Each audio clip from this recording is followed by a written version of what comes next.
வயலோ வயலோ வயலோ செழிக்க வாழ்வு தந்தானே, வயலோ வாழ்வு தந்தானே. அட பொன்னா விளையோ பூமிக்கு நல்ல விவரம் தந்தானே, உழவனின் உறவா வந்தானே.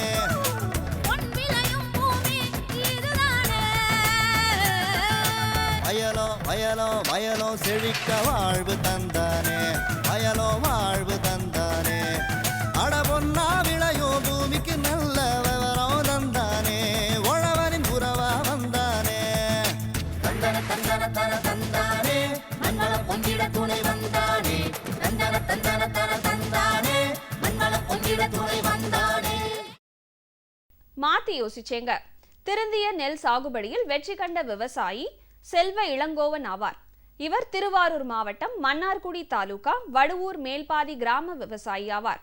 கடந்த 10 ஆண்டுகளாக திருந்திய நெல் சாகுபடி செய்து வரும் இவர் ஏக்கருக்கு 10 கிலோ விதையினை மண்ணிற்கு பதிலாக தென்னை நார்க்கழிவினை ஊடாக கொண்டு தட்டு நாற்றங்கால்கள் மூலம் நாற்றுக்களை உற்பத்தி செய்து தனக்கு தேவையான கம்போஸ்ட் உரத்தினை தானே உற்பத்தி செய்து பயன்படுத்தியும் களையெடுத்தல் போன்ற பணிகளுக்கு திருந்திய நெல் சாகுபடி முறை எவ்வகையில் பேருதவியாக உள்ளது என்பதனை குறித்து தனது அனுபவங்களை நம்மிடம் அவர் பகிர்ந்து கொண்டபோது,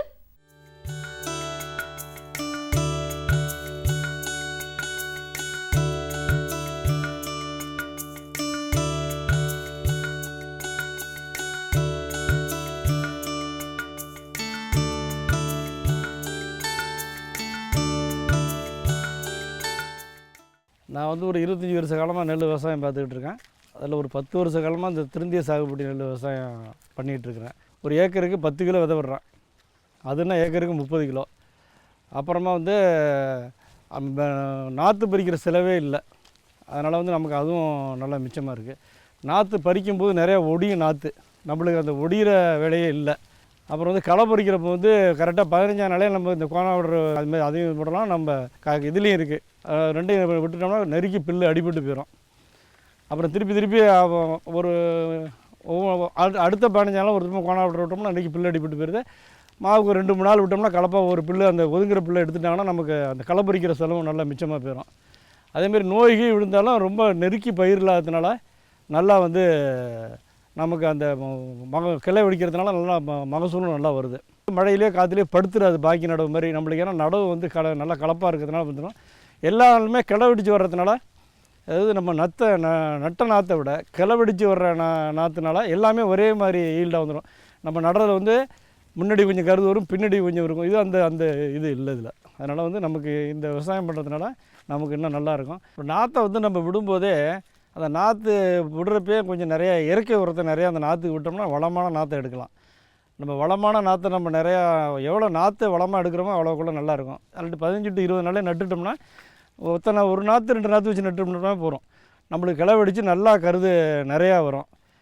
கருதும் கருக்காய் இல்லாமல் எல்லா நெல்லு மணியுமே கருதாக வந்துடுது, ஒன்றும் நமக்கு வேஸ்ட் இல்லாமையே. இந்த மாதிரி நடவு எல்லாருமே சேர்ந்து நடவு நட்டோம்னா அந்த பயிர் எல்லாருமே ஒரே நேரத்தில் அதுமாரி நட்டோம்னா அந்த பயிர் பாதுகாப்பு பண்ணுற செலவும் கம்மியாக போயிடுது. இப்போ என்ன பார்த்துட்டு எங்கள் ஏரியா விவசாயி 2 பக்கம் நீங்கள் பார்க்கலாம். இங்கே எல்லாருமே கிட்டத்தட்ட 90% அதேமாரி நடவு நட்டுட்டாங்க. அதனால் அந்த ட்ரேயில் நாற்று விடுறதுனால பாயோட நாற்று இன்னும் நல்லா வளருது. சப்போஸ் மழை கிழ பெஞ்சாலும் அந்த ட்ரேயில் இருக்க ஓட்ட வழியாக தண்ணி வெளியே போகிறதுனால நாற்றினுடைய வளர்ச்சி படுதா விட இன்னும் கொஞ்சம் நல்லா வேகமாக சீக்கிரமாக இருக்குது. அதனால் எங்களுக்கு அது ரொம்ப பயனுள்ளதாக இருக்குது. அதனால் எல்லாருமே இப்போ நீங்கள் இதேமாதிரி நடவு நட்டு நம்ம இதெல்லாம் பண்ணோம்னா இந்த திருந்திய நெல் சாகுபடி நட்டதுனால நமக்கு லாபமும் கூட. நம்ம பொதுமக்களுக்கு சேவை செய்கிற மாதிரி இப்போ அரிசியெல்லாம் நம்ம கொடுக்குற மாதிரி அந்த பிசின்ற தொழில் தான் கொஞ்சம் நல்ல நல்லாவும் கொடுக்கலாம். மேக்ஸிமம் கருக்காக இல்லாமல் இருக்குது. அது நிச்சயமாக நல்லா பார்த்துட்டோம். அதே மாதிரி இப்போ எல்லாருமே இயற்கை உருவை விட்டு நம்மளுக்கு, ஏன்னா மாடு கிடலாம் போனதில் நம்மளுக்கு அந்த இயற்கை உருவெல்லாம் நம்ம விட்டுட்டோம். இப்போ நம்மளுக்கு ஈஸியாக இருக்கிறது இந்த தென்னை நாரும் இந்த சாம்பு இது கிடைக்குது. அதேமாதிரி மொடாசஸையும் ஓரளவு நேரடியாக கொண்டாந்து ஊற்றிடுறாங்க நமக்கு. அதை எல்லாத்தையும் போட்டு நம்ம ஆனால் ஒரு 6 மாதத்துக்கு முன்னாடியே வாங்கி அது மக்கி அதுக்கப்புறம் நம்ம போட்டோம்னா தான் அது இயற்கை எருவாக அது போட்டால் தான் எதையுமே நம்மளுக்கு அந்த பேஸ் மாதிரி நமக்கு நல்லா கொஞ்சம் நல்லா செய்யுது. நான் இப்போ 2-3 வருஷமாக அதையும் நான் செஞ்சுக்கிட்டு இருக்கிறேன். நீங்களும் அதுமாரி செஞ்ச விவசாயத்தில் முன்னேறதுக்கான வாய்ப்புகள் நிறையா. நம்ம ஏன்னா மொத்தமாக எல்லா செலவும் ஆள் செலவுங்கிறது எல்லா செலவும் பண்ணிடுறோம். ஆனால் இந்த மாதிரி நம்ம எதுவும் பண்ணால் தான் நமக்கு அதில் எதுவும் மிச்சம் கிடைக்கும், இல்லாட்டி ஒன்றும் இருக்காது. அதுமாதிரி நடவில் நம்ம இந்த மாதிரி நடுறதுல கீழே விழுவுறதில்ல நாற்று ரொம்ப மேக்ஸிமம் எனக்கு கீழே விழுவாமே நான் எல்லாத்தையும் பாதுகாப்பு பண்ணிடுறேன். விவசாயி செல்வ இளங்கோவன் அவர்களை 09413167456 என்ற கைபேசி எண்ணில் தொடர்பு கொள்ளலாம்.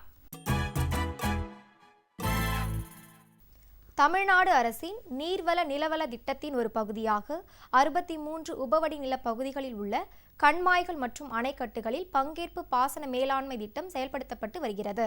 பங்கேற்பு பாசன மேலாண்மை திட்டம் என்பது அரசு அலுவலர்களும் பாசனதாரர்களும் இணைந்து நீர்நிலைகளை பாதுகாத்தல், பராமரிப்பு மற்றும் நீர் நிர்வாகத்தில் குறைந்த அளவு சிக்கனமாக நீரினை பயன்படுத்தவும் விவசாய உற்பத்தியை பெருக்கவும் ஏற்படுத்தப்பட்டிருக்கும் அமைப்பாகும். அதற்காக தமிழ்நாடு முழுவதும் உள்ள 63 உபவடி நில பகுதிகளில் நீர் உபயோகிப்பாளர் சங்கங்கள் ஏற்படுத்தப்பட்டு அதன் பொறுப்பாளர்கள் உரிய முறையில் தேர்ந்தெடுக்கப்பட்டு சங்கங்கள் சரியான முறையில் நடைபெற்று வருகின்றன. இத்தகைய செயல்பாட்டினை ஒருங்கிணைப்பதற்கும் ஆலோசனை வழங்குவதற்கும் நீர்வள ஆதாரத்துறையின் மண்டல அலுவலகங்களில் பங்கேற்பு பாசன மேலாண்மை பிரிவு செயல்படுத்தப்பட்டு வருகிறது. அந்த வகையில் இன்றைய வேளாண் தொழில்நுட்ப பகுதியில் நீர்வள ஆதாரத்துறையும் பாசன சங்க பொறுப்பாளர் இணைந்த செயல்பாடு குறித்து திருச்சி மண்டல தலைமை பொறியாளர் அலுவலக உதவி செயற்பொறியாளர் ஆர். கிருஷ்ணன் அவர்கள் விளக்கமளிக்கிறார்.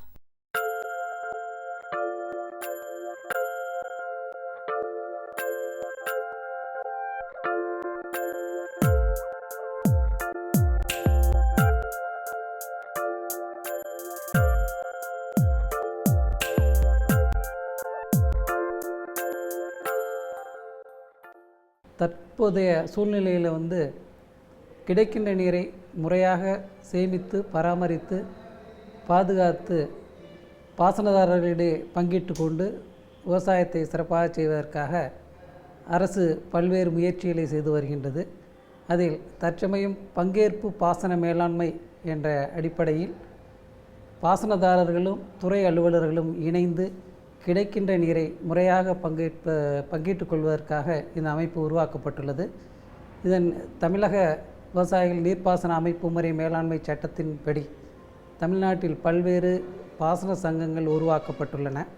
திருச்சி மண்டலத்தில் மொத்தம் 634 சங்கங்கள் இந்த சட்டத்தின் அடிப்படையில் உருவாக்கப்பட்டு சங்க பொறுப்பாளர்களும் பொதுப்பணித்துறை அலுவலர்களும் இணைந்து நீர் மேலாண்மையை ஈடுபடுவதற்காக இந்த அமைப்பு உருவாக்கப்பட்டுள்ளது.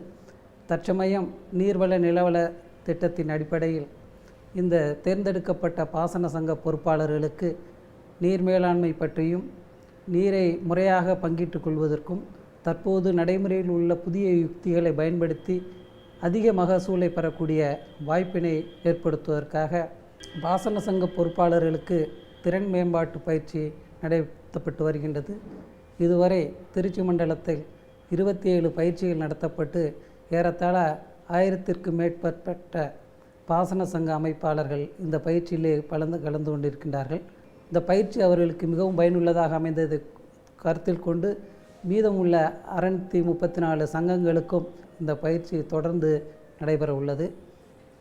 இந்த பயிற்சியின் மூலம் சங்கங்களை செயல்பாட்டை வலிமைப்படுத்தி நீர் நிர்வாகத்திலே அவர்கள் முழுமையாக ஈடுபட்டு துறை அலுவலர்களோடு இணைந்து கிடைக்கின்ற நீரை உரிய முறையில் பங்கிட்டுக் கொள்வதற்கு ஒரு வாய்ப்பாக அமையும். இந்த வாய்ப்பை பாசனதாரர்கள் உரிய முறையில் பயன்படுத்திக் கொள்ள வேண்டும் என்று இதன் மூலம் கேட்டுக்கொள்கின்றோம். பாசனதாரர்களுக்கு நீர் நிர்வாகம் பற்றி மற்றும் நீர் பங்கீடு பற்றிய விவரங்களை அறிந்து கொள்வதற்காக திருச்சி மண்டல தலைமை பொறியாளர் அலுவலகத்தில் பங்கேற்பு பாசன மேலாண்மை பிரிவு உருவாக்கப்பட்டு அதில் ஒரு சமூக வல்லுநரும் மற்றும் 2 அலுவலர்களும் அவர்களுக்கு துணை பெறுவதற்காக இந்த அமைப்பு இயங்கி வருகின்றது. பாசனதாரர்கள் சங்க செயல்பாட்டிற்கும் நீர் நிர்வாகத்திற்கும் தேவைப்படும் தகவல்களை பெறுவதற்காக திருச்சி மண்டலத்தில் உள்ள பாசன பங்கேற்பு மேலாண்மை பிரிவினை தொடர்பு கொண்டு தங்களுக்கு தேவையான தகவல்களை பெற்றுக்கொள்ளலாம். இதை தவிர இந்த பங்கேற்பு பாசன மேலாண்மை பற்றிய தகவல்களை பற்றிய வெப்பேஜஸ் கிரியேட் பண்ணக்கூடிய பணி நடைபெற்று கொண்டிருக்கின்றது. இந்த பணி முடிவடைந்த பிறகு இது அனைவரும் இந்த தகவல்களை பெறும் இவைகள் அப்லோட் பண்ணப்படும் என்று தெரிவித்துக் கொள்கின்றோம். உதவி செயற்பொறியாளர் ஆர். கிருஷ்ணன் அவர்களை 094422806767 என்ற கைபேசி எண்ணில் தொடர்பு கொள்ளலாம். மீண்டும் அடுத்த பொன் விளையும் பூமி நிகழ்ச்சியில் சந்திப்போம். நன்றி, வணக்கம்.